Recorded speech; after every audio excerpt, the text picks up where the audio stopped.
Good morning students. Today I will teach you mutations. आज हम पढ़ेंगे उत्परिवर्तन। उत्परिवर्तन एक अचानक होने वाली घटना है और एक ऐसा परिवर्तन है जो किसी जीवधारी में अचानक होता है। अल्पकालीन वातावरण के प्रभाव में जब कोई जीव आता है और उसके अंदर अचानक कोई परिवर्तन होते हैं तो उसमें नई जाति की उत्पत्ति होती है। इस परिवर्तन को उत्परिवर्तन कहा जाता है, म्यूटेशन कहा जाता है। म्यूटेशन पे जो सबसे अधिक और सर्वप्रथम जो अध्ययन किया वो डच वैज्ञानिक ह्यूगो डी व्रीज ने जो इवनिंग प्राइमरोज होता है का पौधा होता है उस पर प्रयोग करते समय देखा कि उसमें अचानक 7 नई प्रजातियों का विकास हो गया। तो उन्होंने उस घटना को उत्परिवर्तन नाम दिया, म्यूटेशन नाम दिया। अब हम सबसे पहले देखते हैं कि उत्परिवर्तन की विशेषताएं क्या क्या होती है। What are the characteristic features of the mutations. सबसे पहली बात तो ये होता है कि जैसे हमने विभिन्नताएं भी पढ़ा, विभिन्नताएं हमने 2 प्रकार की पढ़ी, दैहिक और कायिक। दैहिक या कायिक या दूसरी पढ़ी हमने जननिक विभिन्नताएं। जो जननिक होती है वो वंशागत होती है, उसमें नई जातियों का विकास बहुत कम होता है विभिन्नताओं में, उसी जाति में परिवर्तन होते रहते हैं। यहाँ पर जो है उत्परिवर्तन की जो विशेषताएं हैं, सबसे पहली विशेषता ये है कि उत्परिवर्तन जो होता है वो वंशागत होता है। किसी भी जीवधारी में जब म्यूटेशन होते हैं तो वो नई पीढ़ी में वंशागत हो जाते हैं और क्योंकि ये म्यूटेशन जो होते हैं उसके जर्मिनल सेल्स को प्रभावित करते हैं और ये जो है अगली पीढ़ी में जब वंशागत होते हैं तो इससे नई जातियों का उद्भव होता है। दूसरा जो विशेषता है, उत्परिवर्तन अचानक होने वाली और अचानक होती है या मध्यम भी हो सकती है। मध्यम मतलब धीरे धीरे होने वाली प्रक्रिया भी है। क्रमिक रूप से एक सिस्टमेटिक तरीके से भी हो सकती है। उत्परिवर्तन किसी भी दिशा में हो सकता है,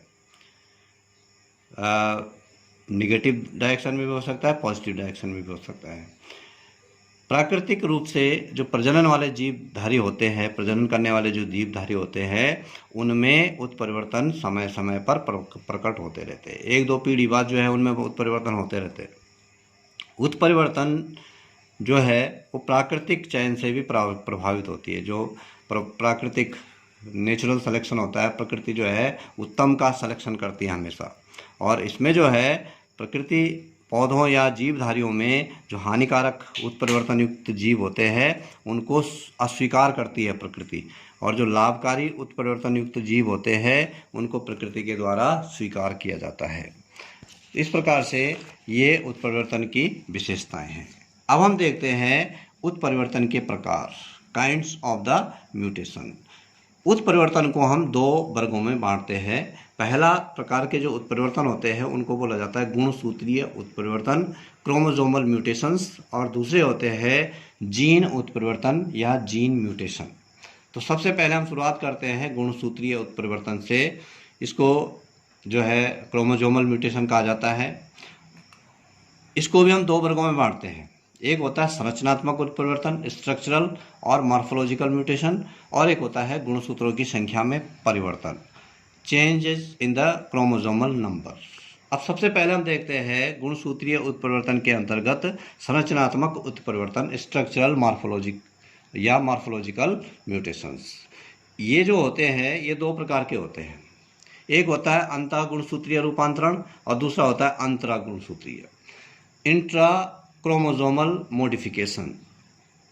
ये जो उत्परिवर्तन होते हैं वो सिर्फ एक ही गुणसूत्र पर प्रभाव डालते हैं। एक गुणसूत्र है सिंगल, उस गुणसूत्र में कुछ फेरबदल कर देंगे और उसके अंदर म्यूटेशन पैदा हो जाएंगे। जैसे पहला है विलोपन या डिलीशन हम कह सकते हैं। इसमें क्या होता है, गुणसूत्र का एक भाग या एक आर्म या एक खंड वो टूटकर विलोपित हो जाता है, डिलीट हो जाता है, और उससे जो जीवधारी है उसके अंदर अचानक परिवर्तन आ जाते हैं और वो जो वंशागति होती है तो उससे नए जीव की उत्पत्ति हो जाती है। दूसरा है प्रतिलोमन, इनवर्जन इसको बोला जाता है।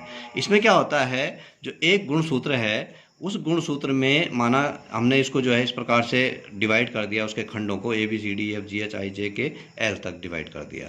इसमें क्या होगा, जैसे बीच वाला खंड है, यहाँ से CDEFG ये वाला पोर्शन हट जाएगा, यहाँ से जो है IH वाला पोर्शन हट जाएगा, वो इधर आ जाएगा, इधर का पोर्शन, और यहाँ का पोर्शन उधर चले जाएगा। मतलब उसमें पहले वाले में तो हमने देखा डिलीट हो जाता है, जुड़ता नहीं है, लेकिन इसमें क्या होता है, वो पहले टूटते हैं और एक क्रोमोसोम का एक भाग इधर और एक दूसरा भाग इधर शिफ्ट हो जाता है। इसको जो है इन्वर्जन बोला जाता है। दूसरा जो प्रकार है वह है अंतरा गुणसूत्रीय रूपांतरण। इसमें जो है इसको बोला जाता है इंटर क्रोमोसोमल मॉडिफिकेशन इसको बोलते हैं। दो गुणसूत्रों का प्रभावित होना इसको बोला जाता है। अब इसमें जो है दो गुणसूत्र प्रभावित होते हैं, ये दो प्रकार से होता है। एक तो होता है द्विगुणन से, डुप्लीकेशन। इसमें जो है ज़्यादातर जब माइटोसिस डिवीजन होता है तो उसमें डुप्लीकेशन होता है गुणसूत्र का, क्योंकि गुणसूत्र की संख्या समान रहनी है जब विभाजन होगा। और एक कोशिका से दो कोशिकाएं बनेगी, माना पहले दो गुणसूत्र थे तो दूसरे में भी दो रहेंगे, लेकिन दो के चार गुणसूत्र बनने होंगे, तो वहाँ पे डुप्लीकेशन की प्रक्रिया होती है और इस प्रकार से जो है वो गुणसूत्र दुगने होते रहते हैं।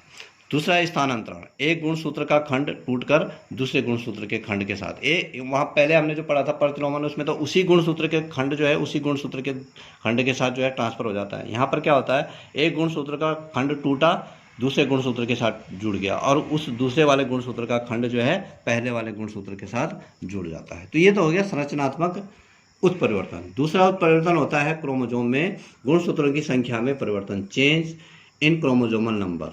ये जो है दो प्रकार का होता है। एक होता है असुगुणिता, एनयूप्लॉइडी इसको बोला जाता है।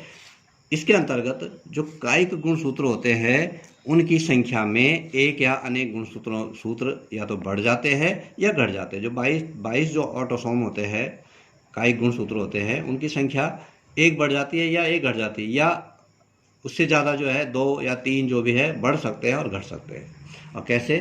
पहला है एक न्यून सूत्रिता, मोनोसोमी इसको बोला जाता है। इसमें क्या होता है, कायिक गुणसूत्रों के किसी जोड़े में एक गुणसूत्र कम हो जाता है। कोई जोड़ा है, माना जैसे 22 जोड़े गुणसूत्र होते हैं कायिक, उनमें से 18वां जोड़ा जो है एक कम हो गया, 2n-1 हो गया, एक गुणसूत्र जो है कम हो जाता है, तो कुल गुणसूत्र जो है 45 रह गए। इसी प्रकार से द्विन्यून सूत्रिता, इसको नलिसोमी भी बोला जाता है। इसमें कायिक गुणसूत्रों की एक जोड़ी पूरी कम हो जाती है, 2n-2n। तीसरा है एकाधिक सूत्रिता, इसको ट्राइसोमी बोला जाता है। ट्राइसोमी में जो है क्या होता है, एक गुणसूत्र बढ़ जाता है किसी जोड़े में, 18वां, 19वां या 22 तक जो भी जोड़े हैं उनमें एक गुणसूत्र अधिक हो जाता है, बढ़ जाता है, और गुणसूत्रों की संख्या 46 से 47 हो जाती है, तो इसको ट्राइसोमी बोला जाता है। चौथा प्रकार है द्विअधिक सूत्रिता। इसमें जो है दो जो है गुणसूत्र बढ़ जाते हैं, टेट्रासोमी इसको बोला जाता है। किसी जोड़े में दो गुणसूत्र बढ़ जाएंगे और 46 के 48 गुणसूत्र हो जाएंगे। दूसरा प्रकार है सुगुणिता, यूप्लॉइड इसको बोला जाता है। गुणसूत्रों की कुल संख्या के बराबर गुणसूत्रों का बढ़ना या कम हो जाना।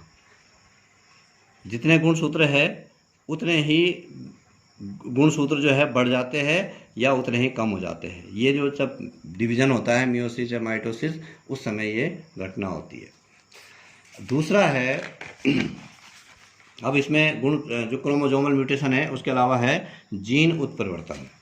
जीन उत्परिवर्तन या जीन म्यूटेशन इसको बोला जाता है, और बिंदु उत्परिवर्तन भी हम इसको बोलते हैं, पॉइंट म्यूटेशन भी इसको बोला जाता है। ये अक्सर बोर्ड में 1 नंबर या 2 नंबर कहा जाता है कि बिंदु उत्परिवर्तन से क्या समझते हो। तो बिंदु उत्परिवर्तन क्या है, हम जानते हैं कि जो जीन होते हैं वो गुणसूत्र पर की इकाई होती है। जीन जो होते हैं गुणसूत्र की इकाई होती है, जीन गुणसूत्र में लगे रहते हैं, और जीन की इकाई होती है डीएनए। डीएनए से मिलकर जीन का निर्माण होता है, जीन से मिलकर क्रोमोसोम का निर्माण होता है।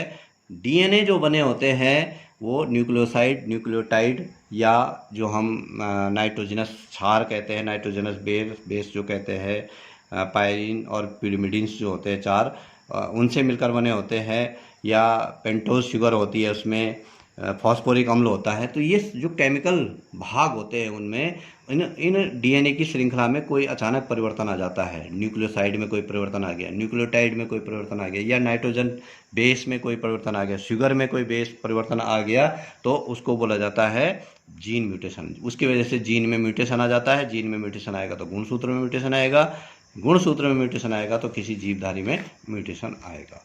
अब हम पढ़ते हैं उत्परिवर्तन की उत्पत्ति। ऑरिजिन ऑफ म्यूटेशन क्या होता है या causes of the mutation, mutation के कारण क्या होते हैं या उत्पत्ति इसकी कैसे होती है। पहला है प्राकृतिक अथवा स्वतः उत्परिवर्तन। प्राकृतिक जो नेचुरल रूप से होता है, नेचुरल और स्पॉन्टेनियस म्यूटेशन इसको बोला जाता है। डीएनए का जब निर्माण हो रहा है उस समय कोई परिवर्तन हो गया जीवधारी में, डीएनए का निर्माण हो रहा है उस समय जो है कोई अचानक परिवर्तन हो गया तो वो प्राकृतिक म्यूटेशन कहलाता है। सूर्य की परावैंगनिक किरणों से शरीर के अंदर कोई ऐसा उत्परिवर्तन हो गया तो वो भी प्राकृतिक कहलाता है। या शरीर के अंदर कुछ ऐसे उत्परिवर्तक जीन पैदा हो गए अपने आप जो है, तो वो भी स्वतः उत्परिवर्तन या प्राकृतिक उत्परिवर्तन कहा जाता है। दूसरा होता है प्रेरित उत्परिवर्तन या कृत्रिम उत्परिवर्तन या इंड्यूस्ड म्यूटेशन इसको बोला जाता है। विभिन्न प्रकार के इसमें जो प्रेरित होते हैं जैविक, भौतिक और रासायनिक कारकों द्वारा कृत्रिम रूप से जब करवाया जाता है, मनुष्य के द्वारा, वैज्ञानिकों के द्वारा जब किसी जीवधारी में जो है म्यूटेशन करवाया जाता है तो उसको प्रेरित या इंड्यूस्ड या आर्टिफिशियल बोला जाता है। इसमें जैसे एक पहला है जैविक उत्परिवर्तन। जैविक उत्परिवर्तक जो होते हैं विषाणु होते हैं। विषाणु कोशिका में कुछ ऐसे उत्परिवर्तन कर देता है कि जब उस जीव की नई वंशागति होती है तो उसमें नई जीव की उत्पत्ति हो जाती है, उसमें अनेक म्यूटेशन जो है पैदा हो जाते हैं। दूसरा है भौतिक उत्परिवर्तन, फिजिकल म्यूटेशंस इनको बोला जाता है। इसके अंतर्गत तापमान हो गया, विकिरण हो गया। तापमान अचानक बढ़ गया, ऑप्टिमम जो टेम्परेचर था उससे ज़्यादा हो गया या बहुत कम हो गया तो शरीर के अंदर जो है म्यूटेशन पैदा हो गया। विकिरण, कोई रेडियो एक्टिव रेडिएशन आ गया, उससे शरीर के अंदर जो है वो म्यूटेशंस उत्पन्न हो गए। तीसरा है रासायनिक उत्परिवर्तन, केमिकल म्यूटेशंस इनको बोला जाता है। और केमिकल म्यूटेशंस के अंतर्गत हम जो भी आजकल पॉल्यूटेंट्स है या कोई किसी रासायनिक पदार्थ को शरीर के अंदर डाला जाता है और उस रासायनिक पदार्थ से डीएनए में उत्परिवर्तन किए जाते हैं तो उसको जो है बोला जाता है रासायनिक उत्परिवर्तन। अब importance of the mutation, mutation के क्या महत्व है उत्परिवर्तन के जैव विकास में। जब उत्परिवर्तन होता है तो जीवों का विकास होता है, ऑर्गेनिक एवोल्यूशन होता है, और ऑर्गेनिक नई जातियों का विकास होता है, उससे जो है ऑर्गेनिक एवोल्यूशन या जैव विकास होता है। इसके अलावा म्यूटेशन से जीवधारी अपने को अनुकूलित एडेप्टेशन जो है उसके अंदर होता है, वो नए वातावरण में अपने को ढालने का प्रयास करता है। म्यूटेशन का जो लाभ है वो पशुपालन के क्षेत्र में भी, एनिमल हस्बेंड्री में भी जो है इसका यूज़ किया जाता है। इसी प्रकार से कृषि के क्षेत्र में भी म्यूटेशन का यूज़ किया जाता है। अनेक प्रकार के म्यूटेशन पेड़ पौधों में करवाए जाते हैं और उससे नई जातियों की उत्पत्ति होती है। इसके अलावा रिसर्च के क्षेत्र में, शोध प्रयोगशालाओं में या वैज्ञानिकों के द्वारा जो नई नई खोज की जाती है उसमें भी म्यूटेशन का विशेष योगदान है। ये म्यूटेशन यहीं पर समाप्त होता है। Thank you.